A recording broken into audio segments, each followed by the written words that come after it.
Doon pa rin sa aklat ni Propeta Isaias sa 43 talatang 5. Mula sa malayong silangan ay dadalhin ko ang iyong lahi, at mula sa malayong kanluran ay titipunin kita.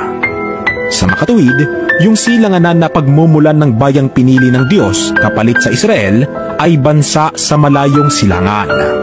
Tanong, eto bang bansang Pilipinas na ating tinitirhan, eto ba ay bansa sa malayong silangan? Hayaan nating ang magpatotoo dyan ay isang aklat kasaysayan.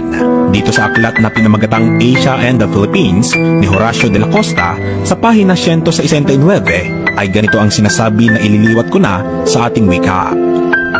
Hindi maaaring mawalan ng kabuluhan na ang bansa na halos nasa gitnang pangheografiya ng malayong silangan na ito ay ang Pilipinas ay siya ring bansang kinatatagang mabuti ng Kristyanismo.